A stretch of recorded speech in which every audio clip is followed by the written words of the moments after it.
आप fill in the blanks of any 5, इसमें से 5 का हमें फिल इन द ब्लैंक्स करना है, लेकिन यहाँ हम लोग 6 का भी करेंगे। ठीक है, तो सबसे पहला देखिए और देखिए कि क्या दिया गया है। 4 डिपोजिटेड आर एस पी, यानी पी रुपया जमा करके कितना अमाउंट मिल रहा है। यहाँ P इंटू है, P into 1 plus r divided by 100 into 4n after n year, n साल के बाद इसको इतना मिश्रधन मिल रहा है, अमाउंट यानी इतना अमाउंट इसको मिल रहा है। तो then rate of the compound interest in R%, अगर रेट ऑफ इंटरेस्ट R% है तो then earn interest will be, उसको कितना इंटरेस्ट मिलेगा। ठीक है, तो यहाँ क्या क्या दिया है, यहाँ दिया A बराबर P into 1 plus r divided by 400 और पावर 4n। निश्चित रूप से ये क्वार्टरली है। ठीक है, क्वार्टरली है, तभी n साल के बाद इसका इतना क्या हुआ, A हुआ। ठीक है, अच्छा, और मूलधन जो दिया है, मूलधन दिया है P। ठीक है, हमको इंटरेस्ट निकालने के लिए बोल रहा है, इसलिए CI बराबर होता है A माइनस P। ठीक है, तो A के जगह पे क्या लिखेंगे, P 1 plus r divided by 400 power 4n और माइनस P। ठीक है, ये हमारा क्या हो गया, आंसर हो गया। ठीक है, यही इसका क्या होगा, इंटरेस्ट मिलेगा। ठीक, लेकिन एक चीज़ और देखिए कि कभी कभी क्या है कि इसका बंगला में दिया गया है कि यहाँ पे पूछ रहा है कि इंटरेस्ट जो है किस रूप में होगा, 3 माही होगा या 2 माही होगा, 3 माही। अगर ऐसा पूछा तो अगर A बराबर इतना जब हम लोग देख लेंगे तो निश्चित रूप से हम जान जाएंगे यहाँ पर कि ये जो फार्मूला है वो त्रैमासिक का फार्मूला है। ठीक है, तो इसीलिए यहाँ पे जो इंटरेस्ट का स्वरूप है, ठीक है, ब्याज का, चक्रवृद्धि ब्याज जो दिया गया है, चक्रवृद्धि ब्याज क्या है, तिमाही देय है, मतलब 3 महीना में वो मूलधन को क्या करता है, मिश्रधन बना करके योग करता है। ठीक है, तो इसलिए पहला नंबर का हम लोग यहाँ पे क्या लिख देंगे, यहाँ पे लिख देंगे ये वाला। ठीक है, फिल इन द ब्लैंक्स में। अब आते हैं सवाल नंबर 2। तो 2 नंबर सवाल में देखिए क्या लिखा है, the value of √125 minus √5 each, इसका वैल्यू कितना होगा। ठीक है, तो इसको भी हम लोग सॉल्व करेंगे। तो आप देखिए यहाँ पे जगह नहीं है, यहाँ पे जगह है। आप देखिए इसको हम हल करते हैं, ये है 2 का 2, क्या है, 2 का 2 नंबर है। तो 2 का 2 नंबर में क्या है, हम इसको सॉल्व करते हैं बड़ी आसानी से, है ना, इतना माइनस √5। अब इसको सॉल्व करते जाइए, इसको हम क्या लिखेंगे, 5 गुना 5 गुना 5 लिख देंगे ऐसे फटाक से, और इसको लिख देंगे √5। अच्छा, अब क्या होगा, 5 बाहर निकाल लीजिए, 5 अंदर रह जाएगा, अब माइनस √5। अब 5 √5 में √5 घटा देंगे तो 4 √5 मिलेगा। तो आप यहाँ पे क्या करेंगे, फिल इन द ब्लैंक्स में भर देंगे और यही आपका आंसर हुआ। लेकिन कभी कभी क्या है, ये ऑप्शन में अगर आएगा, ठीक है, कि यहाँ पे और क्या भरना है, और ऑप्शन में मान लिया जाए आपको ये नहीं मिला, तो इसके जगह पे और क्या मिल सकता है। तो देखिए 4 √5 को हम और क्या क्या लिख सकते हैं, 4 का स्क्वायर का अंडर रूट लिख सकते हैं, अब मल्टीप्लाई √5 लिख सकते हैं कि नहीं लिख सकते हैं। अब यहाँ होगा 16, ठीक है, 16 रूट, और यहाँ पे होगा √5। अब इसको जब मल्टीप्लाई करेंगे, ठीक है, इसको जब मल्टीप्लाई करेंगे, क्योंकि रूट वाला रूट मल्टीप्लाई हो जाता है, तो कितना होगा 80 रूट। तो √80, अगर √80 आया ये भी सही है और ये भी सही है, दोनों में से जो भी आएगा आप लिख सकते हैं। आप ये भी लिखेंगे तब भी गलत नहीं होगा, तब भी सही हो जाएगा। तो फिल इन द ब्लैंक्स में ये भी लिख सकते हैं, और क्या लिख सकते हैं, 80 रूट, ठीक है, 80 रूट लिख सकते हैं, √80 भी लिख सकते हैं। क्लियर है, चलिए आगे बढ़ते हैं और देखते हैं। अब देखेंगे question number 3, the angle in A segment less than the semi circle is. अब यहाँ पे क्वेश्चन देखिए, यहाँ पे बोल रहा है कि ये देखिए आपका वृत्त है, ठीक है। अब यहाँ पे बोल रहा है कि ये जो सेगमेंट है वो क्या है, लेस देन है सेमी सर्किल से। तो सेमी सर्किल से लेस देन है तो निश्चित रूप से ये छोटा होगा। तो इसके द्वारा जो कह रहा है कि जो परिधि के ऊपर कोण बनता है, ये कोण कैसा कोण होगा। तो चूंकि सेमी सर्किल के द्वारा, सेमी सर्किल में जो व्यास होता है उसके द्वारा जो परिधि के ऊपर कोण बनता है वो 90 डिग्री बनता है, ठीक है। अब जितना छोटा इसका सेगमेंट होते चला जाएगा, ठीक है, एंगल का मान क्या होगा, 90 डिग्री से बढ़ते जाएगा। यानी ये क्या हो जाएगा, इसको हम अधिक कोण बोलते हैं, अधिक कोण, या फिर हम इसको स्थूल कोण भी बोलते हैं। तो ये कौन सा कोण होगा, स्थूल कोण होगा, क्योंकि ठीक है अर्धवृत्त से छोटा जितना भी सेगमेंट होगा सभी में अधिक कोण बनेगा, और अर्धवृत्त से जो बड़ा सेगमेंट होगा उसमें न्यून कोण बनेगा। कहने का मतलब अगर हम इधर का देखें सेगमेंट, ये सेगमेंट, और इसके द्वारा अगर कहीं हम कोण बनाएं, ये देखिए अगर इसके द्वारा हम कोण बनाएं तो ये जो एंगल बनेगा ये हमेशा न्यून कोण बनेगा, ठीक है। तो इसलिए यहाँ जो क्वेश्चन पूछा है कि the angle in segment less than the semi circle, semi circle से अगर कम है सेगमेंट तो उसमें अधिक कोण बनेगा। इसलिए आंसर यहाँ पे होगा ऑब्ट्यूट एंगल या फिर अधिक कोण, ठीक है। आगे बढ़ते हैं, ठीक है, यही पूछ रहा है।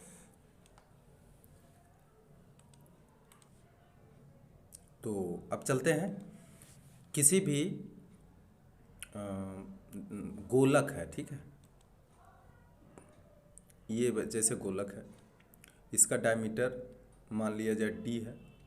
अब इसका डायमीटर क्या किया है, 3 गुना कर दिया गया है, 3d कर दिया गया है, ठीक है। अब इसका r कितना हो जाएगा, d/2 होगा। इसका r कितना होगा, ठीक है, इसका r होगा, ये फर्स्ट है और ये सेकंड गोलक है, इसका r हो जाएगा 3d डिवाइडेड बाई 2, ठीक है। क्योंकि ये जब डायमीटर इसका 3 गुना हुआ है, ठीक, तो अर्धव्यास भी उसी हिसाब से क्या हो जाएगा, इसका 1.5 गुना हो जाएगा, और इसका अर्धव्यास होगा d का आधा हो जाएगा, ठीक। अब यहाँ पे बोल रहा है कि if the diameter of a sphere is made 3 times, ठीक, तो 3 times then area of the lateral surface will be, इसका एरिया कितना गुना हो जाएगा, ठीक है। तो सबसे पहले फर्स्ट का निकालते हैं, फर्स्ट स्फीयर का निकालते हैं। Area equal to 4 pi r square बराबर हो जाएगा 4 into pi into r square के जगह पे हम क्या बैठाएंगे, डी स्क्वायर बटे 4, ठीक है, 4 काट लेंगे, आ जाएगा कितना, पाई डी स्क्वायर, इसका एरिया आ गया। अब अगर सेकेंड का निकालते हैं, ठीक है, सेकेंड स्फीयर का निकालते हैं तो इसका एरिया कितना निकलेगा, ठीक है, एरिया इक्वल टू कितना होगा, इसका भी होगा 4 पाई आर स्क्वायर, लेकिन यहाँ पर क्या होगा 4 इंटू पाई इंटू आर के जगह पे यहाँ पे हो जाएगा 3d डिवाइडेड बाय 2 का होल स्क्वायर। अब यहाँ पे हो जाएगा 4 into pi into 9d square divided by 4, 4 फिर कट जाएगा। अब यहाँ पे आ जाएगा कितना, तो 9 पाई डी स्क्वायर। यहाँ पे देखिए 9 मल्टीप्लाई पाई डी स्क्वायर यानी 9 मल्टीप्लाई, इसका मतलब क्या हुआ, 9 गुना हो जाएगा, ठीक है। तो यहाँ पे क्या होगा आंसर, यहाँ पे आंसर हो जाएगा 9 टाइम्स, आंसर क्या हो जाएगा 9 टाइम्स हो जाएगा, यहाँ पे लिख देंगे 9 टाइम्स हो जाएगा। क्लियर हो गया, 9 टाइम्स हो गया, क्योंकि 4 यहाँ कटा तो यहाँ पे 9d स्क्वायर होगा, 3 3 9। ठीक है, चलिए आगे बढ़ते हैं, और देखते हैं नेक्स्ट सवाल। अब देखते हैं question number 5। If angle of elevation the sun is dash then both length of the shadow of a pillar and the height of the pillar will be equal. तो यहाँ पे भरने के लिए कह रहा है कि सन का जो एलिवेशन एंगल है वो कितना होने से किसी भी स्तंभ और उसके द्वारा बनाया गया जो प्रतिबिंब है, उसके द्वारा बनाया गया जो छाया है, वो दोनों बराबर हो जाएगा। ठीक है, जैसे मान लिया जाए ये खंभा है,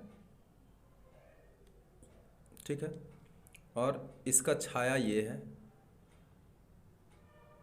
ठीक, अब खंभा और छाया दोनों बोल रहा है कि इक्वल है, तो ये जो सन है, एक मिनट, ये जो सन है इसका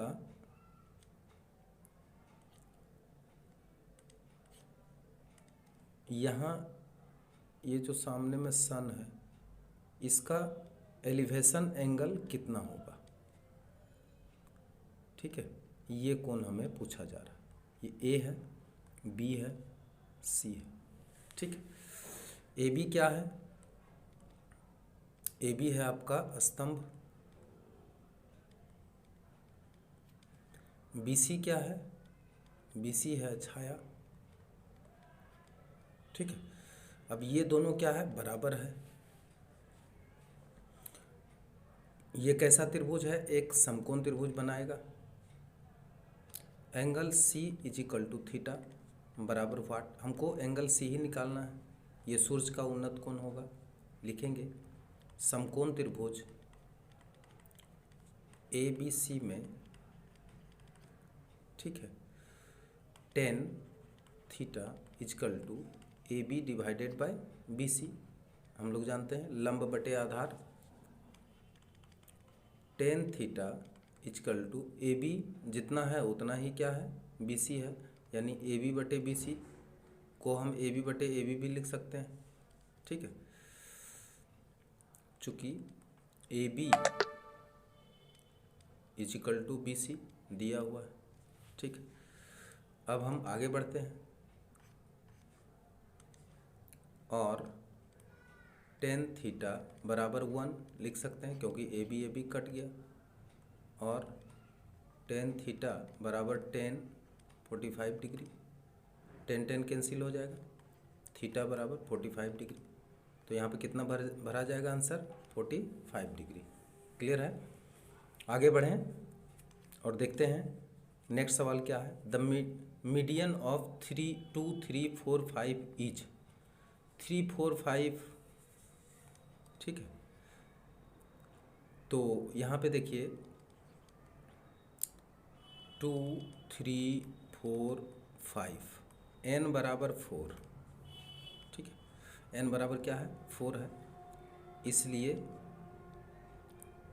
मध्यक बराबर n/2 way plus n/2 + 1 way divided by 2। तो n/2 वे यानी हम लोग दूसरा वाला लेंगे, n/2 करने का मतलब 4/2, 4/2 वे, और यहाँ पे हो जाएगा 4/2 + 1 वे। ठीक है, और ये दोनों को प्लस करें और डिवाइडेड बाय क्या करें, 2। क्लियर है, अब यहाँ पे आगे बढ़ें तो देखें क्या होता है। यहाँ होगा 2 + 3, क्योंकि यहाँ देखिए इसको काट लेंगे तो आएगा 2, और इसको भी काट लेंगे तो आएगा 2, तो 2 वे और 3 वे करने का मतलब दूसरा वाला और तीसरा वाला। ठीक है, इसका डिवाइडेड बाय 2। अच्छा, दूसरा नंबर में क्या है वो देख लीजिए, दूसरा नंबर में 3 है फिर 4 है, तो यहाँ पे लिखेंगे 3 + 4 डिवाइडेड बाय 2 आएगा कितना, 7 डिवाइडेड बाय 2 आएगा कितना, 3.5। तो इसलिए यहाँ पे क्या भरेंगे हम, यहाँ पे भर देंगे 3.5। क्या भरेंगे, 3.5 भरेंगे, तो यहाँ भर देते हैं 3.5, और यही क्या है, इसका आंसर है। क्लियर है, अब 3 नंबर का सवाल हम लोग देखेंगे। अब हम देखेंगे question number 3, right true and false. अब इसमें से देखा जाए कि कौन सा ट्रू है कौन सा फॉल्स है। तो सबसे पहले देखें 3 का 1 नंबर क्वेश्चन क्या कहता है, if partners deposit their share for equal time then it is called compound partnership business. मतलब कि अगर समान समय में समान रुपया लगाता है, यानी समान समय के लिए अगर पार्टनरशिप जो बिजनेस करता है उसमें समान समय के लिए रुपया लगाता है तो उसको हम लोग साधारण व्यवसाय बोलते हैं, ठीक है, यानी सरल व्यवसाय कहते हैं। लेकिन यहाँ पे क्या दिया है, यहाँ पे दिया है कंपाउंड पार्टनरशिप बिजनेस, जो कि क्या होगा, फॉल्स होगा, ठीक है। इसका मतलब होता है मिश्र व्यवसाय। तो मिश्र व्यवसाय में क्या होता है, जब अलग अलग समय के लिए धन लगाया जाता है तो उसको हम मिश्र व्यवसाय कहते हैं। लेकिन यहाँ पे आंसर क्या होगा, फॉल्स। दूसरा देखिए, the equation x⁶ plus 5x² plus 6 equal to 0 is quadratic with respect of x3। x3 के रिस्पेक्ट में क्या ये क्वाड्रेटिक इक्वेशन होगा। तो यहाँ पे देखिए जो समीकरण है x⁶ plus 5x³ plus 6 equal to 0, ये क्वाड्रेटिक इक्वेशन इसके सापेक्ष में होगा क्या, x³ के सापेक्ष में। तो x³ के जगह पे अगर हम a मानते हैं, ठीक है, तो इसका समीकरण का स्वरूप क्या हो जाएगा, यहाँ पे हो जाएगा माना। तो अब क्या हो जाएगा, x³ के ऊपर होल स्क्वायर है ना, अब प्लस 5x³ अब प्लस 6, इसको हम लिख सकते हैं इज इक्वल टू 0। अब हो जाएगा a² प्लस 5, ठीक है, 5a प्लस 6 इक्वल टू 0। क्या ये द्विघात समीकरण का स्वरूप है, बिल्कुल ये द्विघात समीकरण का स्वरूप है। अतः x³ के सापेक्ष ये द्विघात समीकरण हो जाएगा, इसलिए ये क्या हो जाएगा, ट्रू। क्लियर है। अब बढ़ते हैं 3 नंबर की तरफ। अब 3 नंबर में देखिए सवाल में क्या कह रहा है, 3 नंबर में ध्यान दीजिए, hypotenuse of any right angle triangle is the diameter of circum circle of A triangle. Circum circle of A triangle. तो देखिए circum circle of A triangle क्या होता है, किसी भी, ठीक है, किसी भी वृत्त के अंदर अगर हम एक त्रिभुज बनाते हैं, ठीक है, ये देखिए, एक मिनट, ये जो बना है इसी को हम कहते हैं सर्कम सर्किल, ठीक है। तो ये सर्कम सर्किल के अंदर कहा गया है कि यदि हम एक समकोण त्रिभुज का सर्कम सर्किल बनाएं, ठीक है, तो उसका जो विकर्ण होगा, ठीक है, यानी कर्ण होगा, वो क्या होगा, इसका व्यास होगा। तो यहाँ पे अगर हम लोग देखें, यहाँ पे अगर हम लोग देखें तो इस तरह का एक सर्किल बनाएं, ठीक है, इस तरह का एक सर्किल बनाएं जिसमें कि हम यहाँ पे इस तरह से सर्किल बनाएं जो समकोण त्रिभुज होना चाहिए, ठीक है। तो अब देखिए एक बार फिर से, यहाँ पे कह रहा है कि एक समकोण त्रिभुज बनाया गया, ठीक है। तो समकोण त्रिभुज अगर हम लोग यहाँ बनाएं तो इस तरह से बनाना पड़ेगा। अब यहाँ देखिए समकोण त्रिभुज जब भी बनेगा तो ध्यान रखेंगे कि समकोण त्रिभुज में होता क्या है कि ये जो होता है इसका विकर्ण जो होता है इसका, ये विकर्ण इसका हो जाएगा व्यास, यानी इसका जो AC विकर्ण है, AC जो कर्ण है इसका, ठीक है, ये AC क्या हो जाता है, इसका व्यास हो जाता है। ऐसा कैसे होता है, जब हम लोग कंस्ट्रक्शन करते हैं तो समकोण त्रिभुज में जब भुजाओं का लंबार्धक करते हैं, दो भुजा का जब लंबार्धक करते हैं, जैसे इस भुजा का लंबार्धक किए, ठीक है, और इस भुजा का भी लंबार्धक किए, तो लंबार्धक करने से एक बिंदु जो कटान बिंदु मिलेगा वो कटान बिंदु इसका विकर्ण पे ही मिल जाता है। ठीक है, विकर्ण का मध्य बिंदु पे मिल जाता है। इसका मतलब क्या है कि इसका विकर्ण जो होता है ये इसका व्यास होता है। ठीक है, तो हम आगे बढ़ते हैं। अब इसमें जो लिखना है वो क्या लिखना है, यहाँ पे लिखा है कि hypotenuse of any right angle triangle is the diameter of a circle. ये भी हो गया ट्रू, ये क्या हो गया, ट्रू हो गया। अब आगे बढ़ते हैं और देखते हैं नेक्स्ट क्वेश्चन क्या कहता है। नेक्स्ट क्वेश्चन यहाँ से देख लेंगे। यहाँ पे देखिए क्या लिखा है कि number of surface of A solid circular cylinder is 3। तो देखिए सर्कुलर अगर हम लोग देखें सिलेंडर में तो ये सिलेंडर है। ठीक है, अगर इसमें कह रहा है कि टोटल कितने सरफेस होते हैं तो ऑलरेडी 3 होगा। ठीक है, लेकिन यहाँ पे क्वेश्चन लिखने में कुछ भूल हुआ है, यहाँ पे प्लेन सरफेस पूछ रहा है। तो ये देखिए आपका प्लेन सरफेस है। ठीक है, ये क्या है, ये प्लेन सरफेस है, प्लेन सरफेस। और ये एक क्या है, ये भी प्लेन सरफेस है ना। और ये कर्व सरफेस है, कर्व सरफेस। और ये प्लेन सरफेस। ठीक, तो टोटल नंबर ऑफ सरफेस कितना हुआ 3, लेकिन यहाँ पे अगर प्लेन सरफेस पूछा तो आंसर होगा, ठीक है, 2। लेकिन यहाँ पे लिखा कितना 3, इसलिए ये भी क्या हो जाएगा, फॉल्स। यानी ये हम लोग कितना नंबर का बना रहे हैं, ये है आपका 4 नंबर का सवाल। 4 नंबर में क्या हुआ, फॉल्स, क्योंकि यहाँ पे प्लेन सरफेस, यहाँ पे सरफेसेस लिखा है लेकिन यहाँ पे नंबर ऑफ प्लेन सरफेस, यहाँ पे क्या होगा, नंबर ऑफ प्लेन सरफेस। तो प्लेन सरफेस कितना हो जाते हैं, 2 ही होते हैं, 1 and 1। ठीक है, तो 1 और 2,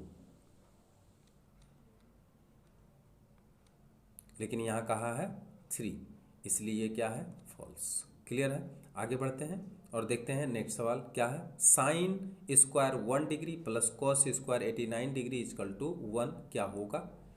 ठीक है, यहीं पे देख लेते हैं हम लोग। 5 नंबर में क्या बोला है, यहाँ पे बोला है sine square 1 degree plus cos square 89 degree equal to 1 बोला है। ठीक है, तो देखते हैं क्या 1 आता है। इसको अगर हम चेंज करें, sine square 90 degree minus 89 degree लिख सकते हैं 1 डिग्री को, अब प्लस कॉस स्क्वायर 89 डिग्री, यहाँ पे हो जाएगा कॉस 89 डिग्री अब प्लस कॉस स्क्वायर 89 डिग्री अब कॉस स्क्वायर 89 डिग्री।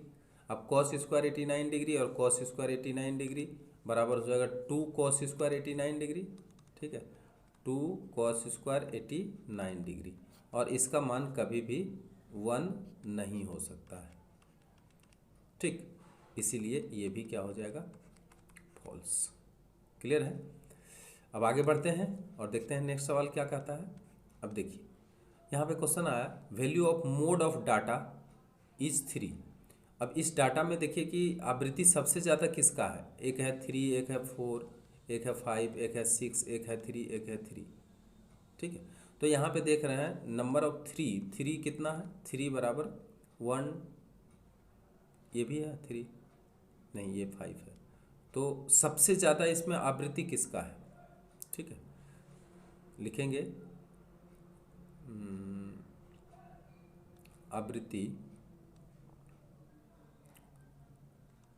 बहुलक बराबर तथ्य के अधिक आवृत्ति।